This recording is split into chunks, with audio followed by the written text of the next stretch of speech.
Confidential notice. Miss.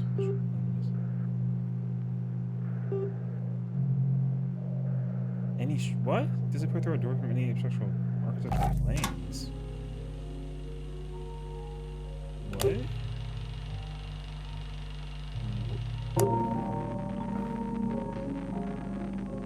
What in the world is this?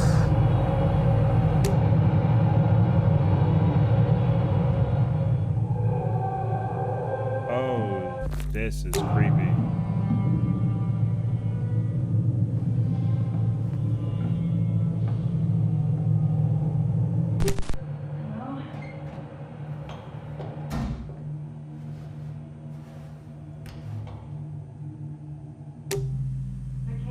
Oh, Michaela?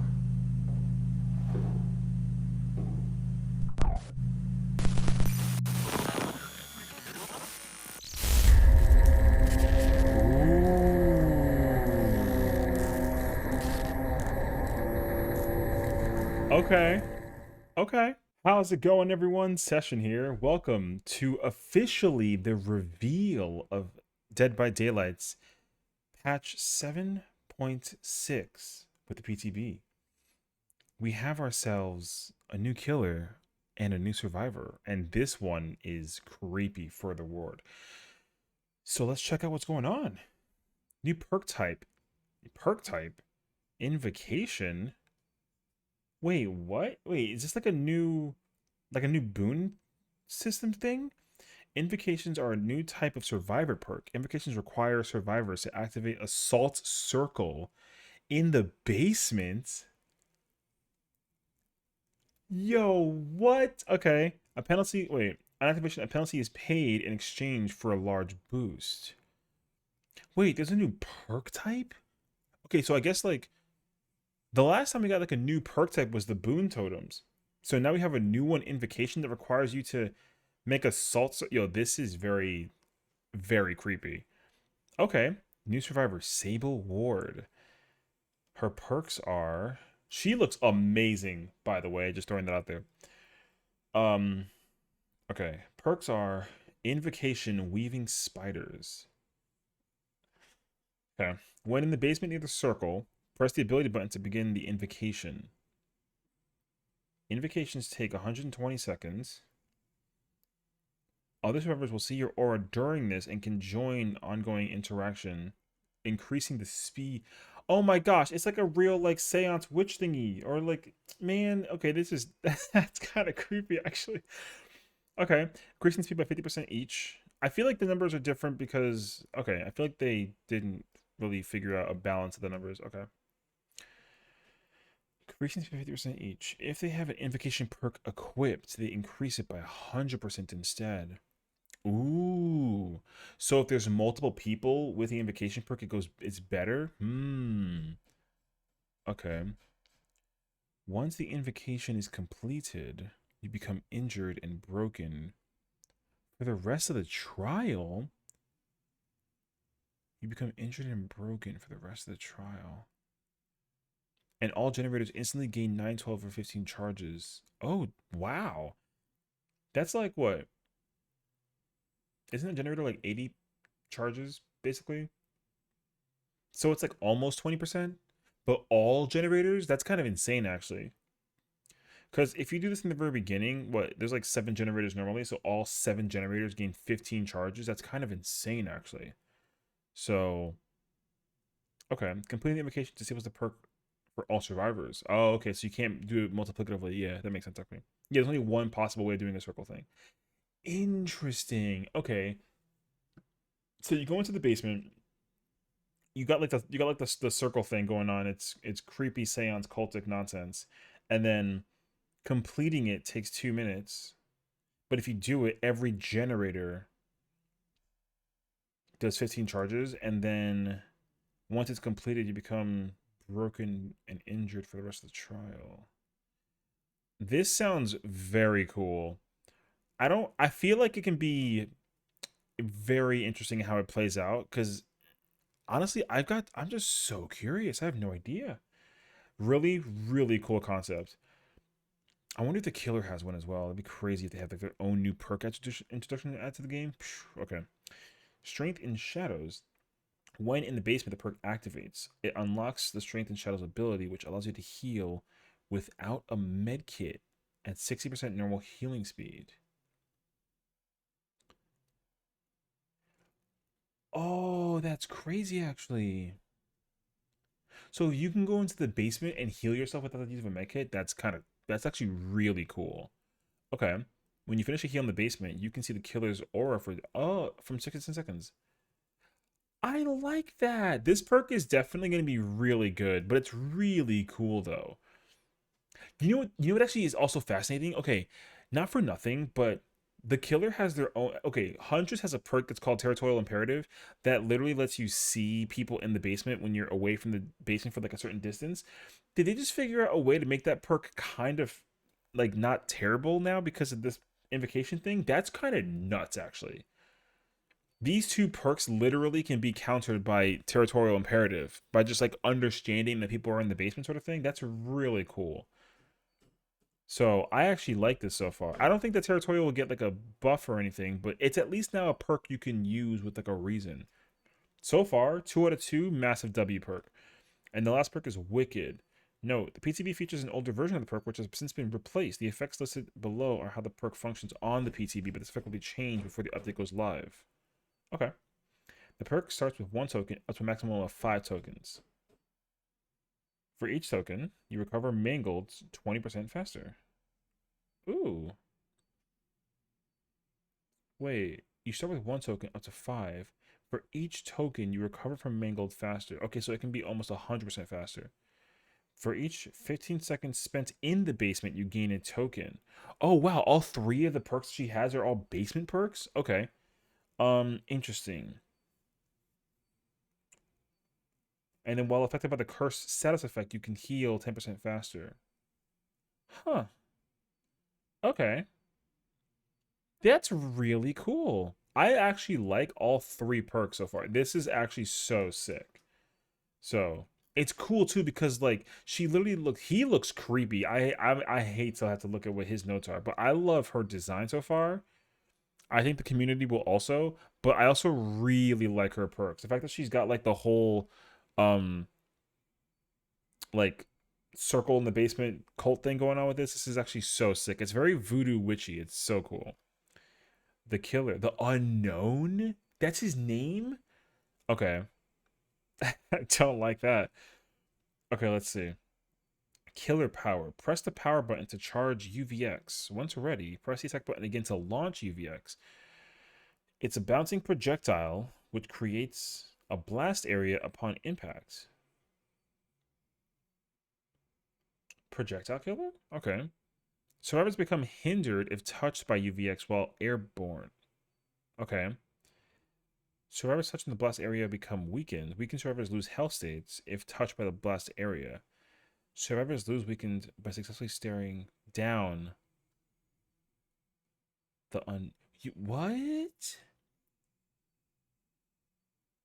Okay, so you press a button, you shoot a thing.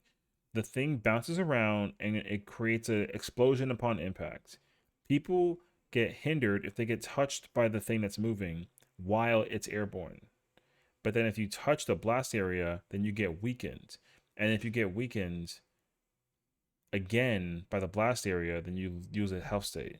Oh, it's almost kind of like how the crows work with artists, sort of, but there's like an extra thing to it, sort of. Okay. But you can lose weakened by staring at the unknown. Why would you staring at the killer's like a? That's so weird. Okay, interesting. I genuinely don't know, but the killer's scary. So okay, well, I mean, we'll see. Special ability, hallucinations. The unknown will intermittently create hallucinations. Hallucinations cannot be created while charging UVX, performing interactions, or in proximity to map objects like hooks. They can't be created. Whenever survivors are touched by a blast area or otherwise become weakened, the next hallucination spawn time decreases by 10 seconds. What is... Okay. Hmm. It can't be hallucinations can't be not be created while you're charging UVX, performing interactions, or in proximity to map objects like hooks. Okay, so then if you're around like the area and you're in the middle of doing something that's or like if you're I guess if you're roaming about the map, but you're not really near a hook or something that you can interact with, and there's hallucinations that appear. I wonder if the hallucination thing is like a jump scare thing though, because that would be interesting if that's the case scenario. Actually, that's kind of crazy. Actually, um, okay, but if you're weakened or if you're touched by the blast area, then the next hallucination spawn time decreases by 10%. Okay, yeah, I wonder if it's like a jump. I hope it's like a jump scary thing. That'd be really fire. Actually, okay. The unknown can teleport to hallucinations, leaving behind a temporary decoy. Survivors can remove hallucinations from the trial with a dispel ability. Weakened survivors take longer to dispel. If spell is not completed, it's going to become weakened and trigger killer instinct. Oh. Oh, it's weird. The killer is almost like an information killer. Okay. Interesting. I would love to know what the add-ons are for this killer because I really hope they have like a some kind of like undetectable thing. That'd be so scary actually. Okay. Hmm. Perks. We have Unbound. The perk activates for 24 to 30 seconds after a survivor becomes injured by any means. After vaulting a window, you gain haste for 5% for 10 seconds. It can't stack with itself. Wait, the killer has a live now? What? Okay, that's really crazy actually. Literally, if you hit a survivor after you vault a window, you get 5% for 10 seconds. That's so insane actually. Okay, wow. That's kind of scary, honestly. Okay. Unforeseen. When you perform a break action on a generator, your terror radius transfers to the generator for 22 to 30 seconds, and its radius is at 32 meters. You get undetectable during that duration. Then the perk goes on cooldown for 30 seconds. Ooh. Wait. Isn't it? It's kind of like terror, trail though. Oh, but instead of it being based on the regression of the generator, it's just a timer. Interesting. I wonder if this perk works with um yeah, I wonder if it works with trail. Hmm. I feel like trail's a it's not a better version, but it's a different version. But it's not yeah, because the issue also, I guess, if I'm trying to make a comparison, is that um there's still tear radius on the generator, it's just not on the killer, and it doesn't hide. I can see I can see where it's helpful, and I can see how it can be very a very tricky perk to put with a killer who's basically either like doesn't need undetectable or had it at some point and then can like lose it sort of thing. Like for example, like if um Myers kind of benefits from it. I think I was thinking about or even like other killers like with mobility, like Spirit and Nurse and that sort of thing. Interesting actually. That's really cool. Okay, dang. And lastly, we got Undone. When a survivor misses a healing or repair skill check, you gain 3 tokens, up to a maximum of 30. When you perform a break action on a generator, if you have any tokens, consume all of them. For each token consumed, the generator loses 1% total progress and it becomes blocked for a second. Then, once the generator is unblocked, it starts regressing. The perk goes on cooldown for. Wait, what? Okay, wait. So, if a survivor misses a healing or a repair check, you gain 3 tokens. You can do. If it happens 10 times, you cap out at 30. When you break a generator, if you use all the tokens, and then for each token, the generator basically loses progress as like basically like a it can be like a pop if you will, and it becomes blocked. Once it's unblocked, then it starts regressing. Oh, so then okay, if you have 30 tokens and you kick a generator, it loses 30% and it gets blocked. After the block is over, then it starts regressing. That's kind of busted. That this is gonna definitely be such a crazy powerful perk. when not because the perk is gonna be really powerful, specifically because of the fact that there's gonna be a lot of killers that benefit from like that sort of thing. Um, Perks that killers have that basically stops skill checks are going to be really powerful with this perk. I think this perk is going to be very good. Okay, interesting. So looking at the perks for Sable so far, I love her name. Her name is so sick. The My favorite perk personally is the Strength and Shadows. I think the best one may also be Strength and Shadows. But I feel like people are really gonna like the invocation one. That invocation perk is really, really cool. Wicked is a good perk. It's just kind of a specifically interesting perk. I don't know how you're gonna be able to really make this work. Also, we'd have to see what the effect change will be when it goes live, sort of thing. Because I feel like there is something that is not broken with this perk, but they might have figured out something in the process with it that they're kind of like, oh wait, we can't do this because of this one key point. Hopefully they figure that out. Killer perks.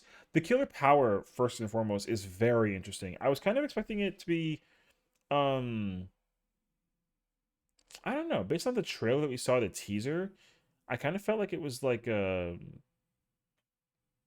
weird, creepy mobility in like undetectable killer sort of thing. But I guess we kind of already have that with like xenomorph to a degree, so we don't want like another one. But I figured it'd be kind of similar to it, but not with the tunnels, basically. Um, the hallucinations thing is very interesting. I really hope that the hallucinations is like jump scary. Um, and I don't want it to be like doctors' projections essentially. I mean, we'll have to see kind of. I'd really have to take a look at what the add-ons look like and go from there.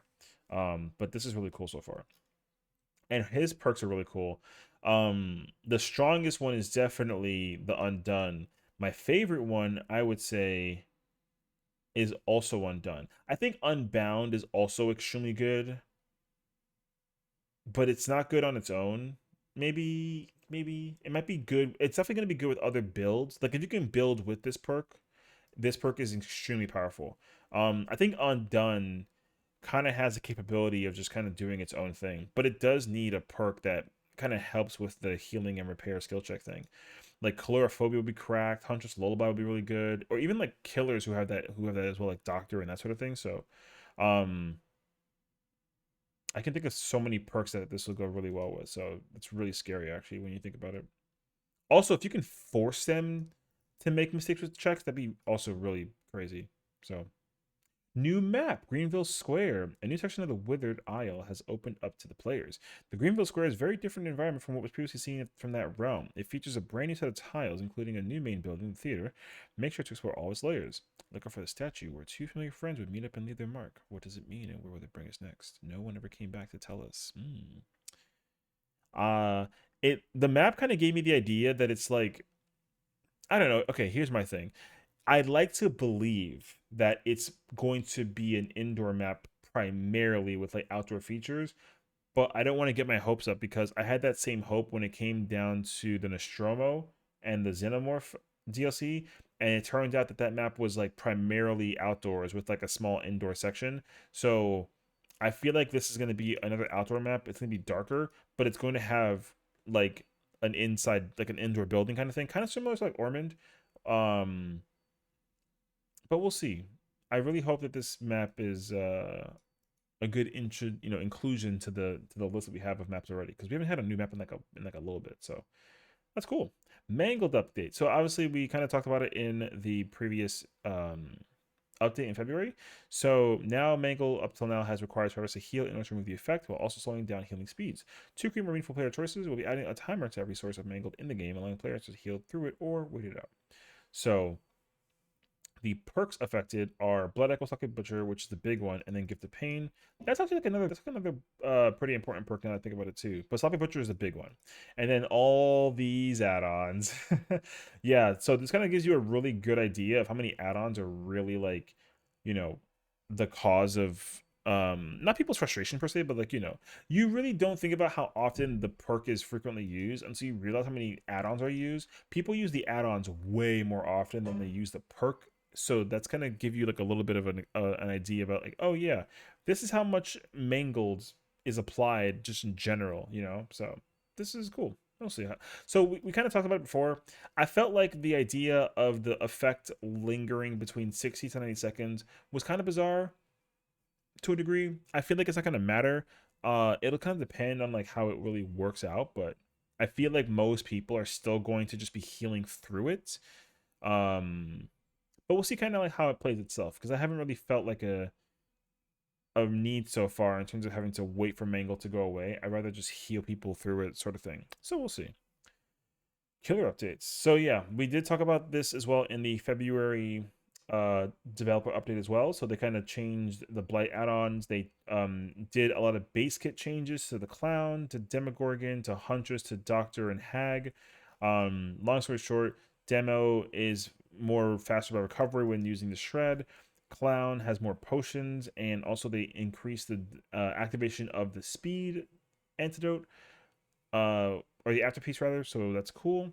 Increase the bottles of it from 6 to 4 again, which I think this might be the biggest change that's going to really be kind of a pain. But we'll kind of see how. Like Clown isn't really the best killer, but like it still matters that his bottle thing is kind of nuts with the pinky finger. We mentioned this again, and you know we'll kind of see how it kind of comes to play. Um, they did mention that they were changing a lot of the killers add-ons that were added via base kit to kind of create like a balance. They didn't provide the details on those add-ons, so at least we can get more insight on that now. So with Blackheart, with Demogorgon at least first and foremost, they basically took the cooldown of this, right? They took 10% of it and kind of added it to base kit, and they decreased it by 5% for the Blackheart. And then the Shred Palette cool breakdown was cooldown, sorry, it was also reduced from 15 to 10. So they kind of added, 10 seconds or 10% to this, but they reduced this by 5. That way there's kind of like a little bit of like a balance there, which is not bad. Shock therapy went to 12 meters from 10.7, and of course the detonation delay went to 0.8 versus 1 second. And then they reduced the detonation delay of shock therapy by 15% when it was 20, and then decreased the detonation delay of shock therapy by 20% when it was 30. So there's that. Hag got a lot of base kit changes, mostly involving the Phantasm trap in terms of the trigger range, the setting time, the teleportation range, and the time it takes to wipe away the trap itself. And all of the add-ons here looks like it depends on the trigger range. It was decreased instead of increased, so they changed all of these in terms of that.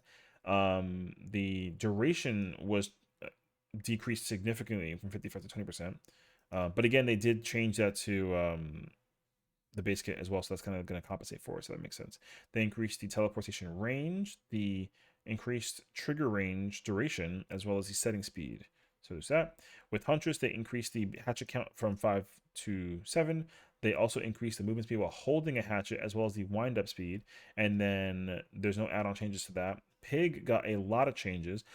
Long story short, with the pig changes, they really buffed the ambush, which is like the crouch and then the roar and then that dash attack. But they did remove the ability for the pig to see jigsaw boxes, which is interesting. This was definitely one of the weird pain points of Pig that was not enjoyable, but it definitely made sense why it was there. So we'll see how it comes into play with them taking it out. And they increased the bear trap timer to 180 seconds. It was 150. They did mention that as well. Oh, they also increased the amount of points you get for actually using the ambush and setting a trap. So that's also pretty cool. Let's see, add-ons. They also, yeah, they increased the crouching and uncrouching speed by 10%. It was 30. That's because they also added it here. Base kit, they decreased the miss cooldown to 10% when it was 25. Same thing for that. And then they increased the ambush attack charge speed by 50%, which is quite a lot actually. While decreasing the miss cooldown by 10% as well. So that's cool. Features, we got copyrighted music. There is a separate toggle that's been added to the audio section of the settings menu to enable or disable copyrighted music. And it's no longer bound to anonymous mode, which is really cool because it was just a really weird thing that they kind of menu-wise put. So this is like a nice quality of life. With the Iron Maiden collaboration, streamers and folks like myself are not going to, Iron Maiden is a goated band, but to have their music be playing and then having the video get taken down is a little bit of an L. But it's nice that they actually fixed that feature without having to force me to be anonymous while I'm actually in the midst of playing the game. So that's cool. In terms of the user experience, they actually made blood web improvements. Where basically, all this basically says, like long story short, is that if you have a character and you prestige that character, then you can auto blood web stuff. They changed it so that instead of having to forcibly get each character to prestige once to give that auto function unlocked, it only requires one character out of the entire roster. So if you have all the survivors or all the killers, if you, for example, get like Dwight to prestige one, then all your characters, even if they're not prestige, get the auto blood web function. And same thing on the killer side as well if you played like, Billy or something. So that's a really cool update. For outfits that can't have its pieces purchased individually, a discount tag will no longer be shown for buying the entire set. That's kind of cool. That they kind of like display that as like a difference. And then we got some bug fixes, bot stuff, some character stuff, and UI stuff. So all in all, to be very honest, I'm really excited to figure out. I couldn't actually. Okay, so like looking at the killer looks really freaky, almost like looks like Billy's cousin or something. Right? Killer looks really, really creepy. I would love to get further insight on the add-ons that the killer kind of has in their base kit. I'd be so curious to find out if they have some kind of like undetectable functionality thing. That'd be so sick, actually. And Sable is a really cool character by design and concept. I'd love to figure out people's thoughts in like the, kind of where her outfit selection will be as a result. And also her introducing a new type of perk is such a W. I really like that they figured out a new perk type that enables you to use the basement. And now there's kind of a crazy reason to actually like utilize the basement. Because no one ever goes into the basement except for like, getting the one chest that's there, or to like save your friends out of the basement if they're put in the hook sort of thing. Now there's actually a benefit to having servers actually use and go into the basement. Unfortunately for now, it's only one perk, but that's better than them introducing like three or four. They can at least kind of balance this perk out before they bring in other ones and just kind of get a sense of how strong this invocation basement perk thing really is. So I'm really grateful that they were actually able to kind of put that into perspective when they were thinking about making the perks for this game, and also with lore relations to the character. So all in all, absolute massive W patch. I'm really looking forward to finding out more info about the killer as well as the survivor and the map as well. So we'll definitely check it out. But thank you all so much for tuning in. Hope you guys are looking forward to the patch. A PTB's out as well right now too, so definitely go get your hands on it. Go have fun, try it out. Let me know what you think. And yeah, have fun. This looks like an awesome inclusion of a patch, if you will. So I'm excited to play it. Take care.